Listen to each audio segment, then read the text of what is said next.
Voice of Retail, I'm your host, Michael LeBlanc. This podcast is brought to you in conjunction with Retail Council of Canada. On this episode, we meet Ken Keelor, CEO of one of the biggest cooperative grocers in North America, Calgary Co-op. We start by tracing back and discovering the origins of where Ken gets his obvious enthusiasm for retail and the consumer, and the genesis of his strategic thinking around the Calgary Co-op brand and diversified business. We then talk about the huge changes in the business, both pre-COVID with their change in partners, launch of the relentlessly relevant private label brands, and then how the team dealt with and is adapting to the COVID era. Next, a longtime colleague and friend, Ian Madell, managing partner, president of Level5 Strategy, and I catch up, talk brand strategy, what it means to be steward of both corporate strategy and important customer outcomes, and the nature of the changing consumer in the retail landscape, plus wise advice for retailers on winning on brand in the COVID era. But first, let's check in with Ken from Calgary Co-op. Ken, welcome to the Voice of Retail. How are you doing today? I'm doing fantastic. Thanks for having me on the show, Michael. Well, it's a real treat. I wish, like many, I wish we were having the opportunity to meet in person, but next best thing, it's great to speak with you. Why don't we jump right in? Tell us a little bit about yourself, your personal professional journey, and your role at Calgary Co-op. You betcha. I'm the CEO of Calgary Co-op, and really I do my best every day to bring as much passion and enthusiasm as I can to strategic oversight of our organization. We are one of the largest retail cooperatives in North America, and so we have 440,000 member owners, really their households in Calgary that shop our various retail services, and our focus is on delivering exceptional shopping experiences and products and services. I joined Calgary Co-op in 2014, and we've done a few things together with the team of almost 3,850 people. Led the development of our long-term strategic plan, which we dust off every few years, but we really built one for the first time just 4 or 5 years ago. Overseen the refresh of our pharmacies, the advancement of our investment in our store redevelopments, and construction of new gas bars, acquisition of liquor stores. Also launched the cannabis business at Calgary Co-op a short while ago, and then recently acquired Community Natural Foods. In terms of who I am, I basically bring a lot of Canadian as well as international food retailing expertise to the role. Having worked grew up in India really, and worked for Procter & Gamble was the first company I worked for. So I worked for a manufacturer as a branded marketer. And then in 95, I moved to Canada and worked for Save-On. In BC, then I moved to Toronto and worked for Sobeys for 11 years. Also worked at Rexall for 3 years. And my background is marketing and also physics. Don't ask me how I apply that to it. So that's a little bit about me. And Calgary Co-op is an amazing cooperative concept with various lines of business, from food and pharmacy to gas stations and car washes, as well as home health care and liquor, as well as cannabis, and now, of course, a big natural foods presence as well in Calgary and surrounding areas. Yeah, I knew Calgary Co-op as the grocer, not as such a broad and diversified operation. It was really, impressive when you dig into it, that just the broad variety and diversity of different things you're doing. It's really quite interesting, including real estate development, right? There's some real estate development mixed in. Real estate is, a lot of people don't know about that. We own most of our property. And so real estate is actually a big part of what we do. We have almost 200 tenants on our premises. And we have, most of our locations being owned. Gives us flexibility around what we choose to do. For example, when we moved into the cannabis business, we didn't have to go lease a site. We used our own sites. And the redevelopments are key because we have some older sites that are in amazing neighborhoods. I mean, this real estate is all in wonderful locations purchased years and years ago. And so it's giving us a chance to redevelop and create, places where people can not just shop, but also, live and eat and play. So that's the whole redevelopment story in areas like North Hill and Oak Ridge and Dalhousie and areas like that. for the past 18 to 24 months, and we're going to talk about the COVID era a little later, but, take us back 18, 24 months. You've been on quite the journey. And again, I'm talking the before time here, before COVID. And you mentioned Save On, the great Daryl Jones and his organization. Tell us about the journey you've been on. You made a decision to change your sourcing model, and it sent you down a new path and creation of everything from private label brands to loyalty programs. Take us through, that past 18 to 24 months evolution of Calgary Co-op. Yeah, it's been an interesting journey. When I talked about building our long-term strategy a few years ago, focused on exceptional customer experiences delivered through inspired team members. Over the years, we've been looking at our various businesses just like any, solid management team would do. And, it became very evident to us out of all the research that, our members are interested in not just price and the location, which are always the top two, attributes, but really they're interested in product assortment, they're interested in quality, community, and they're interested in a shopping experience. And for us, the one unique factor is that we're very Calgarian. There's no retail food, especially business, that sits here in Calgary where, I as the CEO can actually go visit every location during the course of a day or two. It's just fantastic. So that uniqueness in our food business, we really felt had more opportunity to be accentuated in order to differentiate our business and have it not just survive, but thrive in the long term. So we made the decision, given the challenging economy in Calgary expected for the next few years, competitive marketplace, and so on, and our business not being positioned acutely on price. So therefore, we made the choice about exceptional customer experiences, and in order to enhance that and really drive that home, we wanted to position ourselves for the future. And so the move to a new food distributor was not just about buying somewhere else cheaper, but it was really about taking back our flyer, which was produced elsewhere, and doing it ourselves here in Calgary and filling it with inspiration and savings and Calgary's events and things going on in our stores and in the Calgary Food Bank and the various causes. And then second, we wanted to create our own stable of private brands that Calgarians would identify with and that our team members would be extremely proud to be the ambassadors for. And so we came up with Cal and Gary's. I don't think our competitors will copy that name. I don't think so. I think it's good. You tick a box there. You got that one. And Founders and Farmers. So Cal and Gary's is all about the unique identity of Calgarians. And, the products are fantastic. We've got between Cal and Gary's and Founders and Farmers now over 600 items in the stores. And by the end of the year, we'll be pushing 1,000. But really, Cal and Gary's is very unique in that it's even got things like Calgary-isms right on the back. So we have, Calgary-isms that we add in that kind of just speak to our city, like, the trail mix says, finally, a bridge we can agree on, or the bridge mix. The kettle cooked peanuts that say nuttier than Parade Day traffic, or the eggs that say ready to crack like your windshield, which, before I got to Calgary, I had no idea why that would be so funny.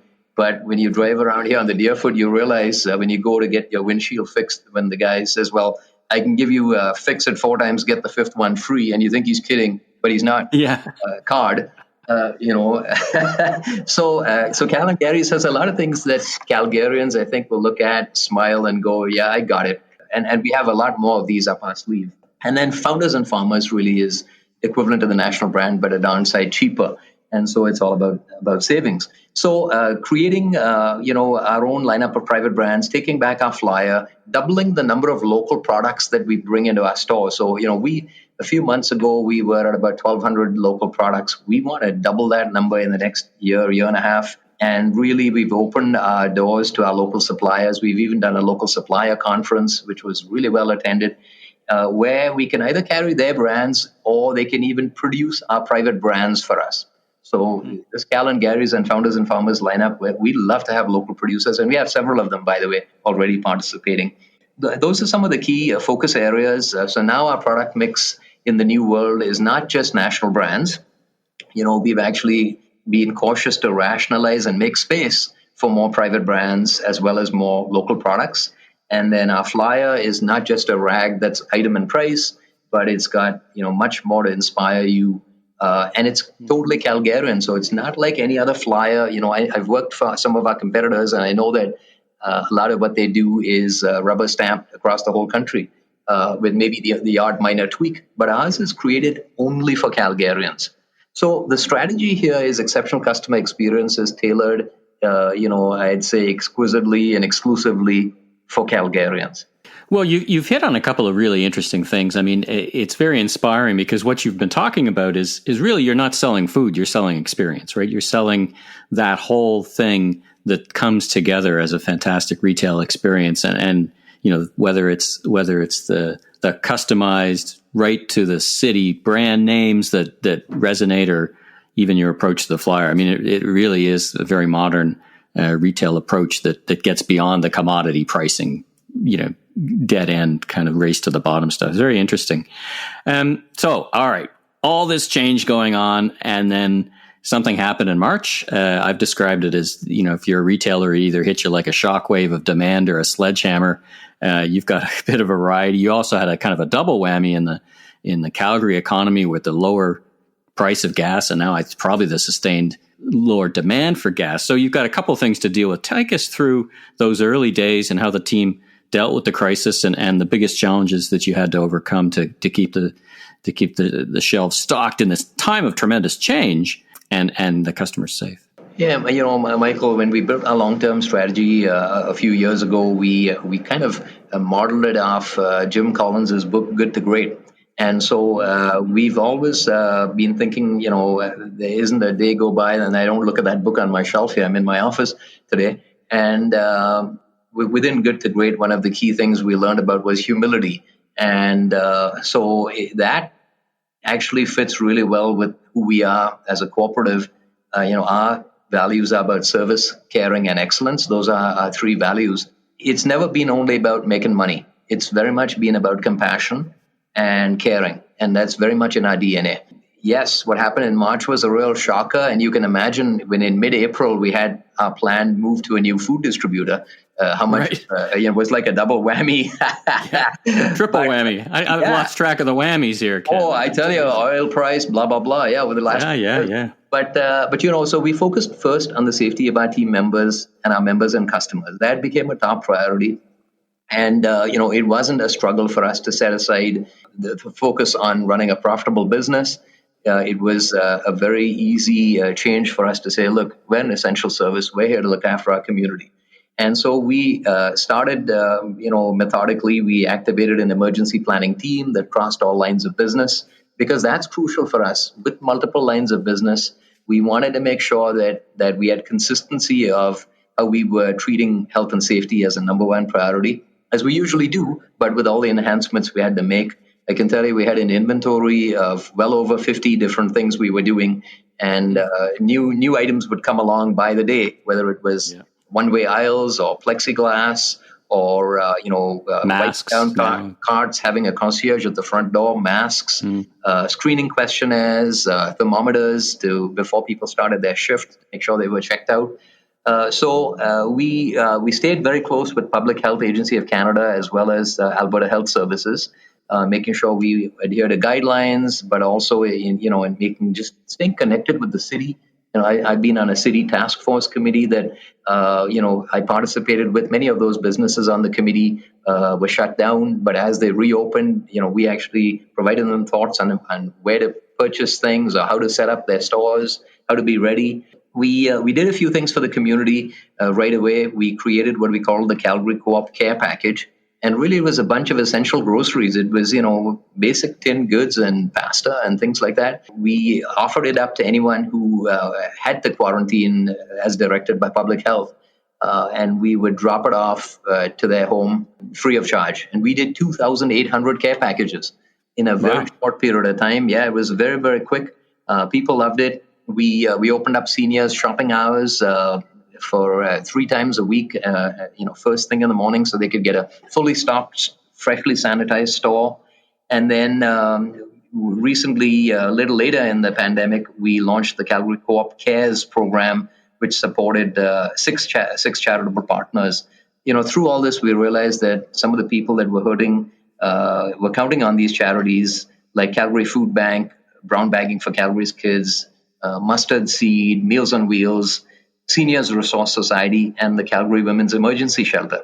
We reached out to members to contribute, and we matched their donations up to $25,000. And then we had to look after our team members. It was a very stressful time for a while there when there was a significant, huge increase in what people were shopping. They were pantry loading up that buggy to the gummos and visiting very infrequently, but buying a lot. So our team members were having to cope with that surge while wearing masks, managing all the personal protective equipment and one-way aisles and so on. So we also introduced what we call the Champions Program for our frontline team members.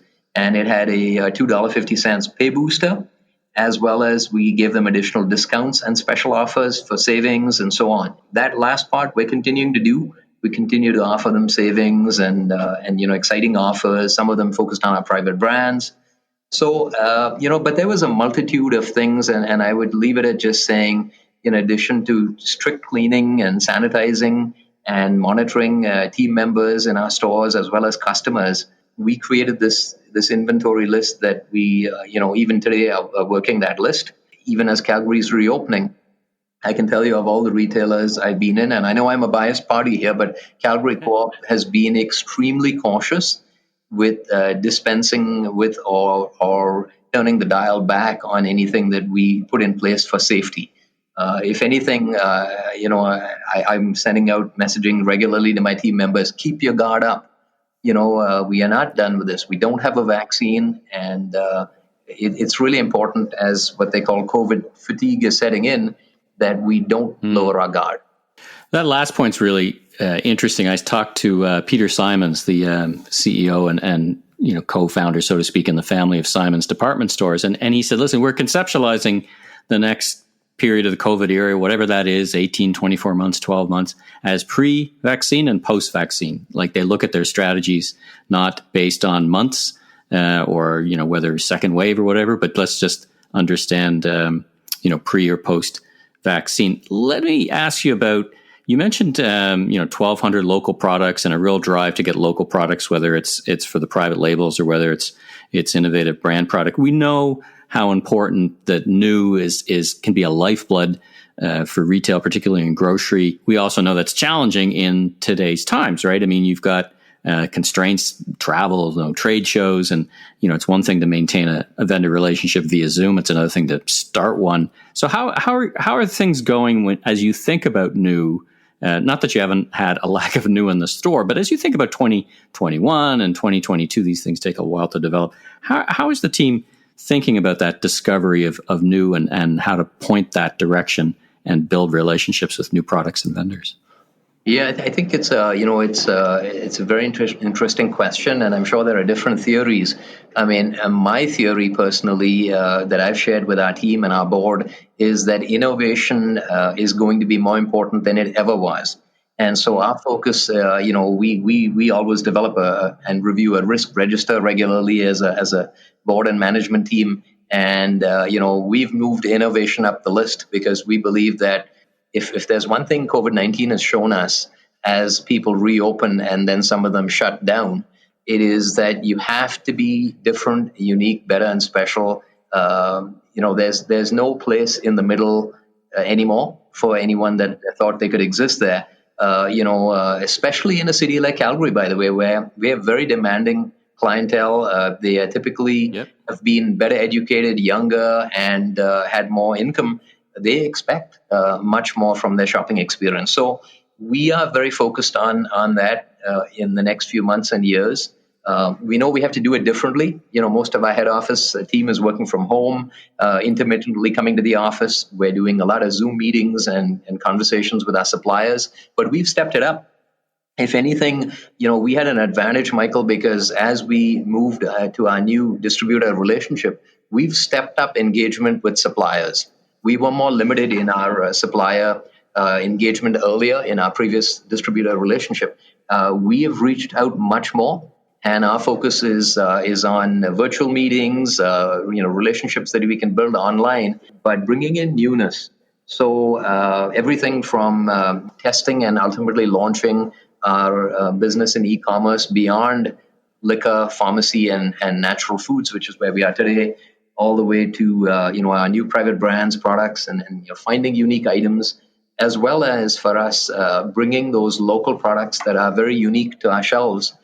Because we believe there's a lot of them out there, and we can be sort of the breeding ground, if you like, for these products to come to market in a big way, maybe someday nationally, but they could start out at Calgary Co-op. So we're quite proud about that. We have a team that's always thinking of creative new ideas. We're known for freshness and quality and local and community. And whether it's the recent campaign that we did around, Fill Your Boots, where we collected almost 200 grand for the Calgary Food Bank, working with a media partner, whether it's those kind of causes which our team really gets behind, or whether it's just something as simple as, hey, we're going to aspire to double the number of local items. We really do get behind it. So it's a process. That's why we pick good to great. It's not something that happens overnight. So I think with a lot of great companies, people think they just got great overnight. They didn't. It took them years and years to get there. So, I always say to the team, enjoy the journey, pat yourself lightly on the back, but then look up to what more has to be done for the customer.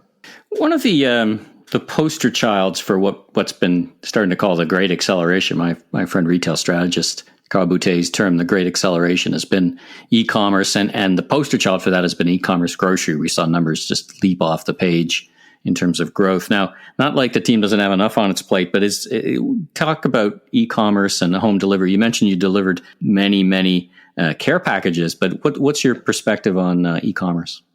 Yeah, e-commerce is really the cost of doing business these days. So for retailers, our challenge is understanding how that business works, developing expertise in it, allocating our labor out of our stores into e-commerce, because a lot of the e-commerce business that you create or that comes your way is not new business. It's simply people using a different channel to buy from you. So when we think about our mantra of exceptional customer experiences, we've been cautious about e-commerce because we want to make sure when we deliver it that it's just an exceptional experience and the customer is just wowed. So when you think about liquor or pharmacy, where we today are in the e-commerce, that's about delivering the product on time, in the right quantities, the right brands, all those wonderful things, good value. But in food, it's a little different. In food, there's a focus on freshness. So anyone can deliver tinned goods and dry pasta, but who can deliver the best, freshest quality produce? And so we believe that that's our real identity today, is how fresh and local we are. So as we get into food e-commerce, we want to make sure that continues to be something that we deliver on. And that in no way does that shortchange our customers that actually visit our stores. In other words, if you shop online or if you shop at the store, we want to give you the same experience with freshness and quality and local products and so on. So we're excited about e-commerce. We've been working at it for a bit. As I said, we do it in our liquor business, in our pharmacy business, in natural foods, through our community natural foods ownership. And we are in the process of testing. But we also want to make sure that when we do it really well. There are many theories, Michael, about how people will shop, and there's people who will say, well, half of the shopping is going to be e-commerce in 5 years or 10 years, and those are usually the e-commerce providers and platforms. They're more optimistic, and good on them, right? We actually believe that in Calgary's economy, especially Calgary, the next few years, with people being, there's a large segment of people unemployed. There's lesser income coming in. The city is very concerned about its future. And so we believe that people will be, it's a driving city. They'll be happier to drive around and shop and find the best produce, which is usually a Calgary Co-op, and great cuts of meat, which we have, and all that stuff. So with the price of gas low, unemployment high, value is an important factor, and yet I don't want to give up freshness. So I may not necessarily be as willing as somebody in Toronto to have my groceries delivered to my doorstep and pay for the delivery, however you pay, whether it's a fee or it's in the cost of what you're buying, versus shopping around. And then we believe also our segment of shoppers really they want the best tomatoes. They want to see them. They want to smell the bread. So that experience is something, we're not clinging to the past, by the way. This really is who we are. How we bring that to life in e-commerce is what we're working on. But in the meanwhile, we want to make sure that we look after our shopper in store. And when they order online, they're not seeing a different personality. Last question for you. Based on what you've been going through and what you've experienced and your great experience, 2 starts and 1 stop for retailers listening. 2 things they should start doing if they're not already, and 1 thing they should probably just stop doing based on what your experiences have been in the COVID era so far and what you expect them to be as we move forward. Yeah, I think that my thoughts for retailers would be to be as transparent as possible and to be slow and intent in where they need to get to. Define your destination and make sure that you train and drive your resources towards it. So, be slow, embrace the new normal. There's a lot of people waiting for things to go back to normal. This is the new normal. I can't tell you how often I'll have even a team member step up and say, hey, why do we have to wear these masks? And, you have to go slow and be compassionate and explain it, because reading between the lines, they're tired of having to wear those masks. Yeah. So be slow, be compassionate, be transparent. One of the things we've done right through from the start of this COVID and even earlier was just be transparent with communication. I think companies think that they have to always have, outstanding results, do outstanding things, and not tell the other side of the story. If there's issues and challenges, we feel that our team members as well as our members want to be engaged with us as a cooperative. And so we've been transparent when we've had challenges. When we've had out of stocks because suppliers couldn't supply or certain varieties were not going to be produced for the next couple of years, maybe never again. Try to tell those stories, take the heat from the few customers and team members who are going to go, well, that's awful, you should never have done. We're going through this change right now with our distributor and our new private brands, and we know that some customers may be missing some of the items we used to carry that are never coming back. But, we're not nervous to tell that story about, what we're trying to do and coax them through that change. In terms of the future, I think staying up to date on what's going on, the world is changing very quickly. And so having not just the executive team, but everyone that's in roles across the organization that are very up to date on what's happening in the organization and around us, as well as communicating often across the organization, I think are really, really important things so that people understand what the challenges are. Sometimes they just want to hear you say that there is a challenge versus having the solution for it, and maybe some of them even have ideas that could solve the issues. Right on. Well, Ken, it's been a great discussion. I mean, you're leading so much change. I even think of your divisions like cannabis, which went from illicit to essential in 18 months. I mean, wrapped around all the other changes you're doing, launching great private labels and managing through the COVID crisis. So I want to thank you for being on the Voice of Retail podcast. If people want to learn a little bit more about yourself or Calgary Co-op, where should they go? You're on LinkedIn and Calgary Co-op. Yes, social media for sure, but calgarycoop.com or social media like Facebook or Instagram or Twitter. But one of the best ways, become a member. For $1, you can get to be a member and sign up for our emails. We communicate regularly, not just with great savings, but what's going on at your cooperative in terms of the community as well as in the store.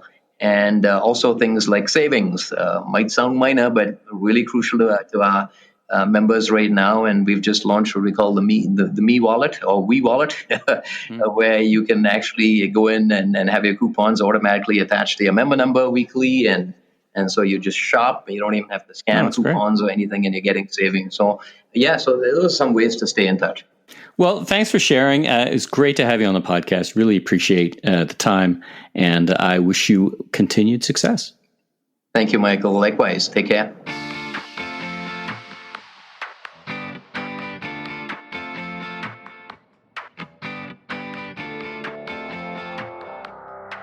Ian, welcome to the Voice of Retail. How are you doing, my friend? I'm doing very well, thank you, Michael. How are you? I'm great. It's great to catch up. You and I sat together, and it feels like a galaxy far, far away a long time ago, but it was really only a couple of months ago. I think it was just pre-COVID and caught up in person. And I thought, what a great opportunity to get you onto the podcast and onto an episode we just listened to a great interview with Ken and his description of many things that he's doing from Calgary Co-op. But let's jump right in. Let's start at the beginning. Tell us a little bit about yourself. You and I have known each other for several years. We've worked together. I've had the pleasure of working with you for several years. But for the listeners who don't know about you and don't know about Level5, tell us about your journey, what you do at Level5, and then we'll talk about Level5 for a bit, and then we'll jump into other stuff. Sure. I'll keep it. It's. I've been working for quite a few years. I'll keep my resume very short. But after getting my MBA, I started off in packaged goods marketing at Nabisco Brands, which is now Mondelez. And at the time, it was very much packaged goods marketing was almost like going to a finishing school, because you got to learn about running a business yourself with the safety net of a big corporation. And I went from there to a media company that was owned by Gannett. Gannett at the time was the largest media company in the United States, television, radio, out-of-home interests. And I was there for quite a few years. And my last sort of gig there was in New York City. And I was the executive in charge of doing an org transformation for one of the divisions. It needed to, technology was changing, and the division needed to make some big changes. And so I was the executive in charge of that for both the Canadian and U.S. interests. That got me working with a lot of management consultants, and triggered a sort of a deep-seated interest in management consulting. Long story short, I left Gannett and joined KPMG Consulting back here in Toronto, and in their organization, their business transformation group. And I was there for quite a few years, became a partner. We were at Bearing Point, and led the North American post-merger integration practice. One of my clients that I worked with for quite a few years, which was in hyper-growth mode, lured me to join them in a global position. And I did that for 4 years, but I really have a real love of management consulting, and got lured back to consulting. And I call myself a late blooming entrepreneur, and joined Dave Kincaid when Level5 was a very, very tiny management consulting firm. And I've been here for almost 14 years, and I'm a partner. And for about the last 6 years, I've been president of the firm. Well, let's talk about L5. You and I and David and I have done work together in my past lives at Rogers, and even with a private equity investment that I was part of as CMO. So, but tell the folks about Level5, based in Toronto, and tell me about what I loved so much about working with Level5, your kind of principles and the core beliefs that drive the work you do. Sure. Well, we are one of Canada's leading boutique management consulting firms, and we specialize in two areas: strategy and org transformation. But what sets us apart from other consulting firms that do the similar type things is the point of view we bring, if you will, to these kinds of exercises. And we're big believers that brand is one of the most underutilized assets that an organization has, and is actually one of the most valuable financially assets. So we define brand as the value of a promise consistently kept. Let me just unpack that for you for a second. Mm-hmm. So the value is, there's actually a huge financial value. Sometimes it's the most valuable asset that an organization has. So we work with organizations to help them understand what that value is. So part of it's reputation, but there's also the financial value. The promise, if you will, is the strategy. How do you go to market? How do you compete? What's the value proposition? How do you differentiate yourself in the marketplace to be successful and grow? And the consistently kept part is all the operational elements of the organization, to say, okay, well, if this is what we're saying, we're going to differentiate in the marketplace, how we're going to do that. You've got to make sure that all parts of the organization are delivering on that goal. And so if you imagine, I know we're on a podcast, but imagine an iceberg. And if I say brand to you, typically you might think of it's the packaging, it's the name, it's the advertising, and that's above the waterline. But actually, it's everything below the waterline as well. It's the supply chain, it's the operations, it's the receptionist, it's the salesperson. All of them make a contribution. All those functionaries make a contribution. So we basically coined the phrase, brand is the business system. So when I talk about brand, I'm talking about the business system. I'm not talking about Marcom or anything like that. And so if you believe that brand is the business system, and the definition of what we've got as brand, who is the chief brand officer? It's the CEO. Because at the end of the day, he or she is responsible for pulling the levers and guiding the organization to make sure that brand increases in value. If it increases in value, then you're probably growing your business and getting nice margins and all that sort of stuff. And I think you touch on where we had such tremendous alignment, which is this very broad vision of what a brand means and stands for and what experience means. And it's, well beyond, as you said, the packaging and the media. The media isn't the brand. It's the business itself in every way. And you got a bunch of customers in different sectors. You do lots of work in retail and lots of work outside retail as well, right? For brand isn't just about retail or packaged goods. So you've got a nice mix of customers from that perspective, right? Yeah, absolutely. What's interesting is that we have a really broad cross section. We do government work, both with government directly and also with crown corporations. We do work in hospitals and healthcare. We do work in, as you said, in retail. And brand is not just B2C, it's B2B as well. And so we work in industrial. So we actually cross quite a wide array. But knowing that a lot of your audience are, have a retail background and are retailers, some of the organizations that we've worked with, like Canadian Tire, we've worked with for, I think, over 11 years now, and Loblaws and Leon's and the Brick when they merged, Home Hardware. You mentioned Ken Keelor earlier on, and Calgary Co-op, and we've worked with them for about 6 or 7 years now. Well, that's a great. We'll get to a little bit more about Calgary Co-op because it provides a kind of a great case study in what the heck is going on now. Turmoil in the midst of turmoil, or change in the midst of change. Let me take you back to the before time, pre-COVID, late 2019, as you and the team sat and you've got these anchor principles that are your touchstones. When you talk to your C-level clients and when they talk to you, what are the things you were talking about to better prepare them from a strategic perspective, from the brand perspective for the future? And again, this is pre-COVID. Now, where I'm going with this is, once you've had those conversations, we're now in the COVID era, as I describe it, what changed? So let's start first of all with, as you sat in 2019, what were the big, retail trends or macro trends or things that you said, listen, or they said to you, we need to be thinking about these things, help us or we'll help you? Right. I would say one of the biggest things is, in our perspective, the retail business model has shifted, and successful retailers need to shift their business model from product driven to consumer driven. And if you think about, the typical retailer, there's sort of three parts to it. There's merchandising, there's store ops, and everyone else. There tended to be sort of more leadership coming from merchandising, sometimes store ops, but merchandising tended to lead things, and they were very product driven.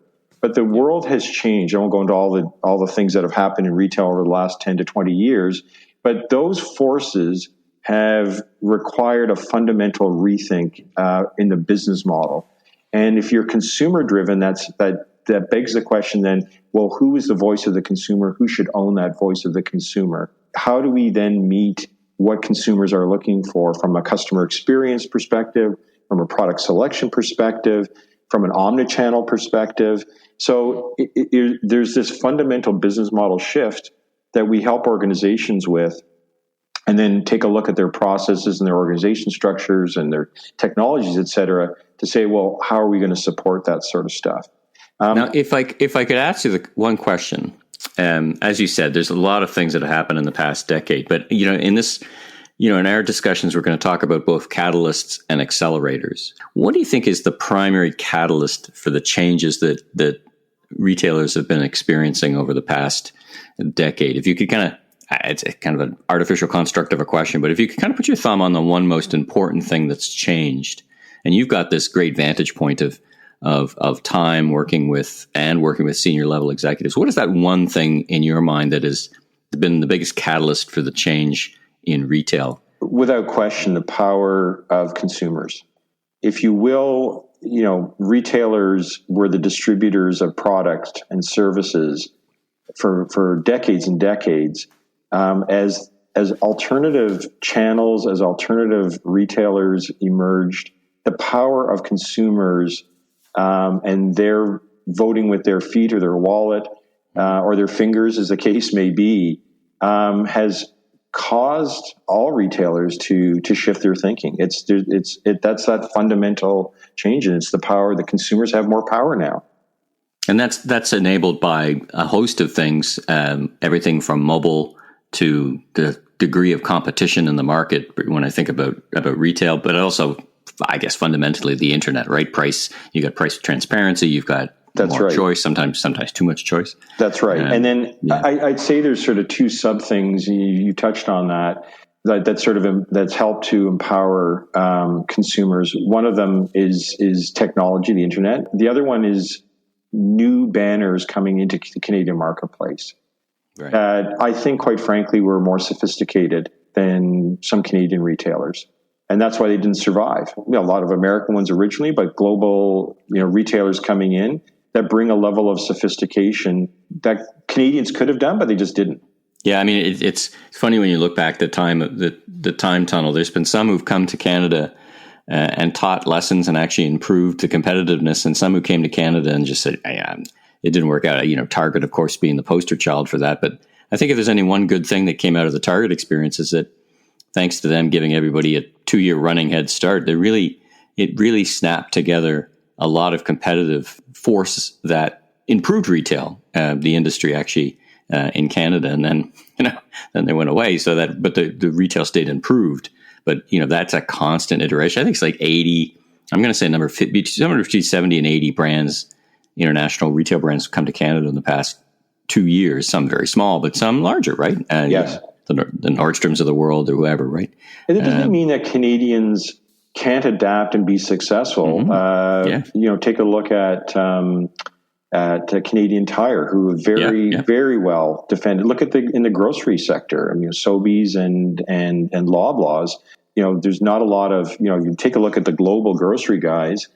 They're not in the Canadian market because I think the Canadians have done a good job there. If you take a look at Lululemon. The home improvement. Think of the home improvement sector, right? I mean, I was in the, I was with Black & Decker and Home Depot was just coming, and then Lowe's came eventually, and everybody's, oh my goodness, what's going to happen to the Canadian hardware retailers? Well, actually, they did quite well. Yeah. For a variety of reasons, right? We can do it. It's just that I think, in the 60s and 70s, we were a bit lazy, and we didn't really kind of keep, there was a bit more concentration of, and there wasn't as much free trade, if you will, going back and forth. So, maybe they got a bit complacent. Well, nobody's complacent now. No. Let's talk about the COVID era. As I've described, retailers are either hit with a shockwave or a sledgehammer. You've been working for many years. And as a team, you've got David has got such great experience, and you've got an experienced team. Take me inside the meetings you were having. I guess they're probably on Zoom.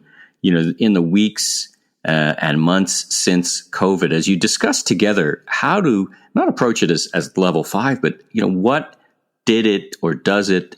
Can it change in the way you approach the industry retail and kind of your observations? And, there's been some short-term implications, but, do you guys have a sense of what, working at that strategic level, what the longer-term implications are?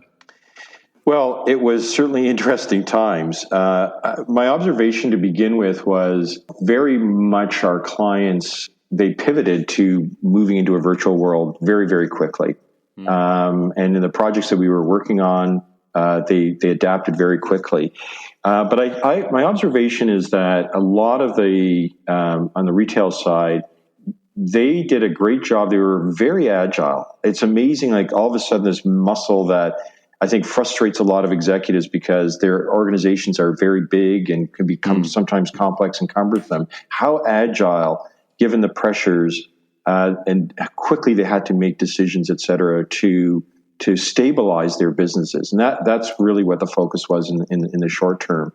And that's such an interesting point. I want to hang on that for a second, because I've talked to many CEOs, retail CEOs, and one of their frustrations or concerns is we're not moving fast enough. I can't get enough change into the organization. And then suddenly, let's take, working at home as a proxy for change. Organizations that couldn't get it done, didn't want to get it done, did it in a week. It was just really just such an accelerant, right? Yeah, I one of our clients, not one that I work with, but a client of the firm's, the CEO actually has had somebody writing down the things that they were doing to make fast decisions, because he didn't want to lose.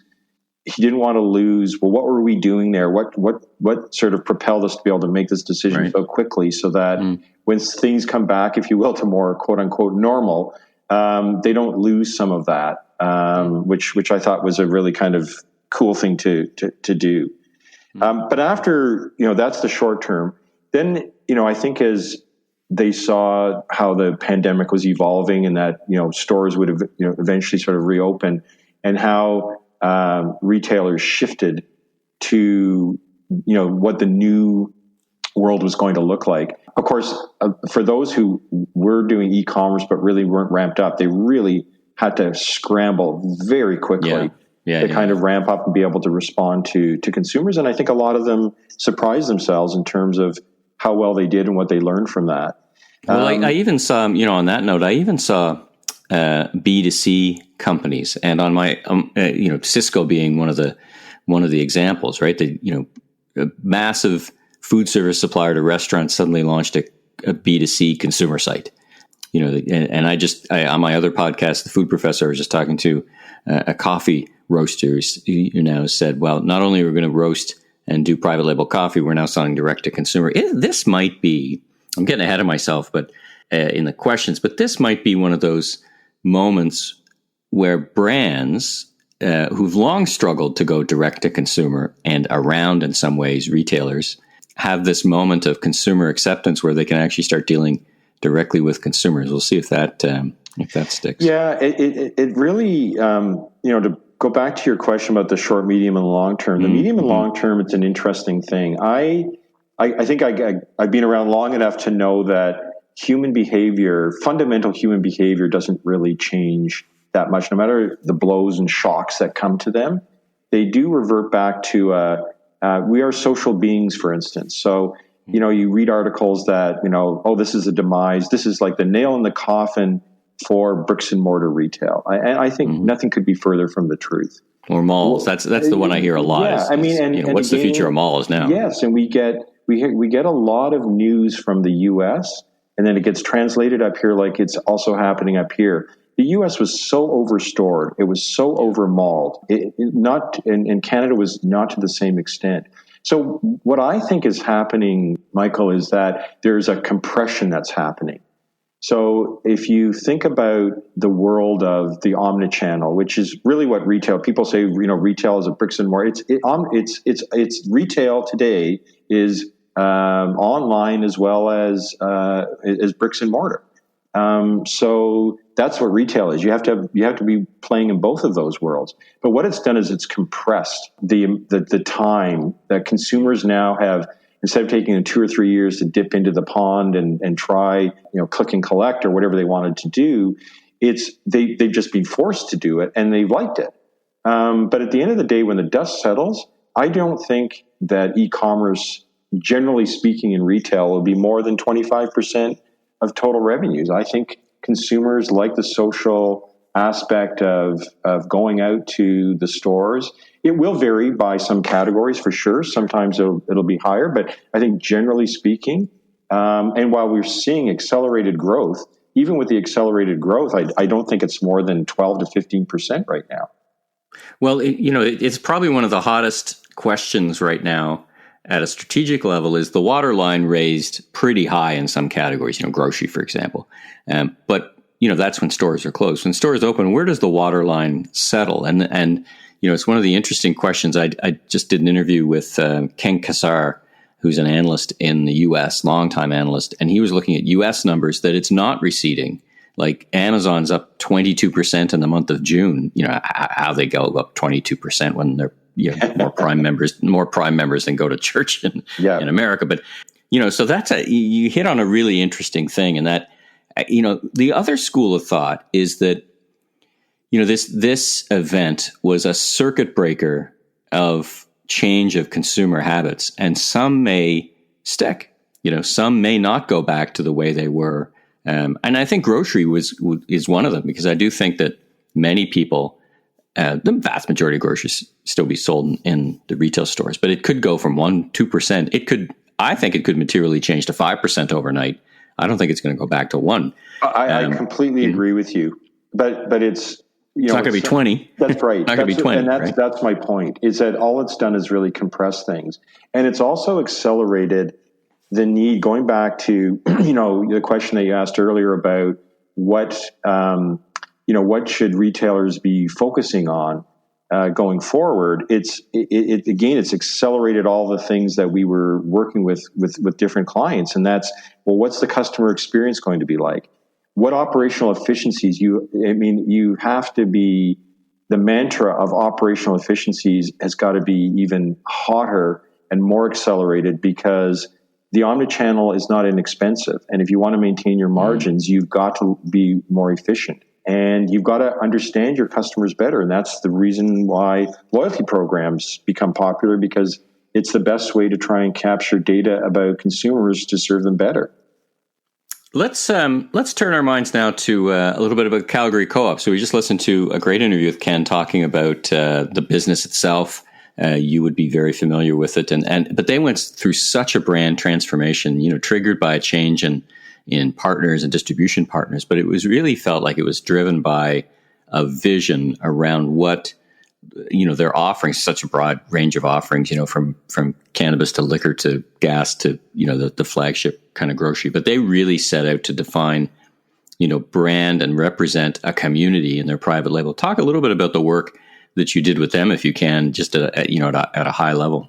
Yeah, sure. So we started with them when Ken actually had just become the CEO and wanted to, which is quite typical of a new leader coming in, saying, okay, well, what's our strategic plan? What's the direction that we want to take the organization 5+ years out? And we were in a hotly competitive process, and we won, and we helped them to craft a long-term strategy. And I would summarize to say that Calgary Co-op is a really interesting retailer, because it, as you said, it dips into grocery, into gas, into healthcare, into cannabis most recently, and to liquor. So it's not the typical sort of grocery store, and it has a great emotional connection to the city of Calgary.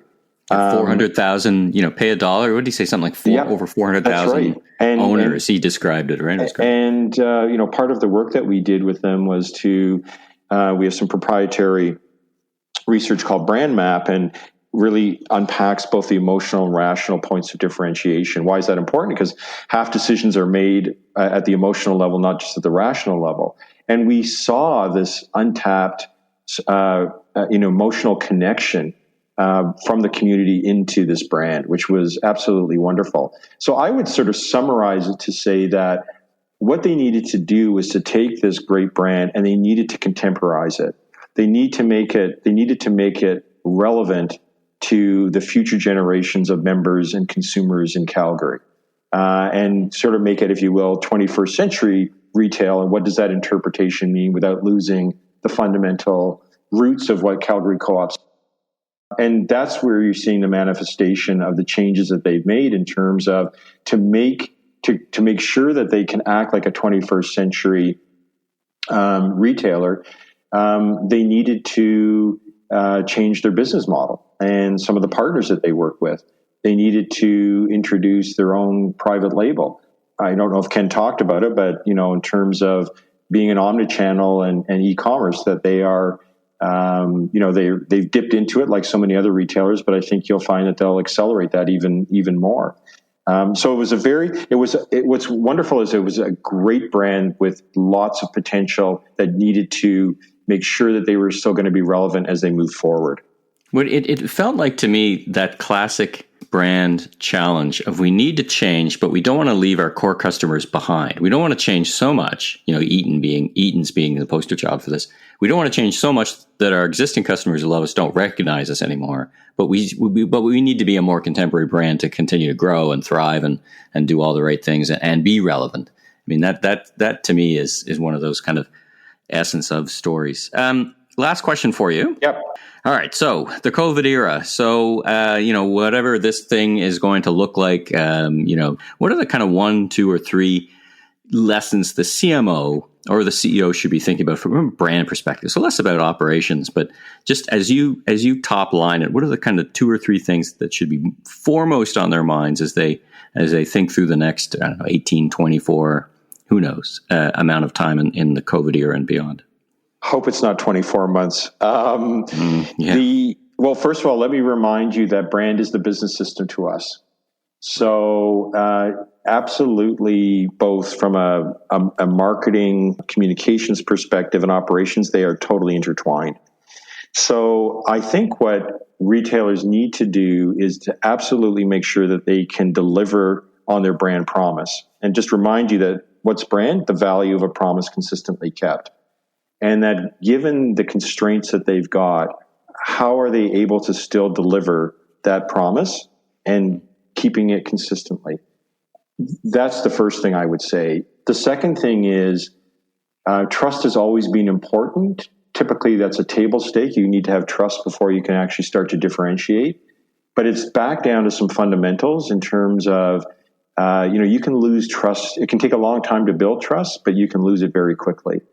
And I think that retailers need to be, as they talk about the customer experience, as they talk about delivering on that promise, that they maintain and keep the trust of consumers. The work that we've been doing in terms of our consumer tracking, consumers are worried. And so they've reverted typically to more of the traditional brands because they are reliable and have a great heritage, if you will. And that roots to the trust piece. But you've got to be very, very mindful. So if I was a CEO or CMO, I would be looking at any sort of risks or danger points to the trust that you have with consumers. And then that overarching thing about making sure that you can still deliver on the brand promise. And then the third thing, the expression of no plan isn't a plan, is really important. And I think what I would be doing if I was a CEO or CMO is to revisit my current plans and just say, do I need to make any tweaks? Without being, to some degree, there's a risk that you could be sort of overly dramatic and shift too far. But I do think you need to have a plan, and maybe that 5-year plan needs to have sort of an adjunct. What's the next, to your point, what's the next 18 months look like? And then see what the horizon is after that. So recalibrate, but don't overstretch or go beyond what I think the horizon you can see, right? I mean, there's a lot. We don't know what the horizon looks like. Michael, you've been around a little while as well. I think the consumers do tend to revert to the norm. There are some things that become fundamentally shifted. I think it's too early to tell exactly what those things are, but a lot of things revert to the norm again. As I said earlier, so don't overcorrect basically until you get a better sense. Well, listen, Ian, it's been such a great conversation. It's such a treat for me to have this conversation because I really enjoyed working with you and the team at this strategic level. It was really great work. Thank you so much for being on the it's always podcast. A pleasure. Always a pleasure to talk with you, Michael. Yeah. Now, if people want to find more about you or Level 5, is it what's the website? Just throw it out there. Just do Level5 Strategy, and the 5 is numeric. And you'll find us, and our website will have a lot of the stuff that I talked about. All right. Well, Ian, listen, once again, wish this was in person, but next best thing is great to have a conversation, and I wish you great rest of the summer, and thanks so much for being on The Voice of Retail. Well, thank you very much, Michael, and take care of yourself. Cheers. Thanks to Ken and Ian for being my guests on this episode. If you like this podcast, please subscribe on Apple, Spotify, or your favorite podcast platform. rate and review, and be sure and recommend to a friend or colleague in the retail industry. I'm Michael LeBlanc, founder and president of M.E. LeBlanc Company, Inc. You can learn more about me on www.meleblanc.co or, of course, on LinkedIn. Until next time, have a safe week.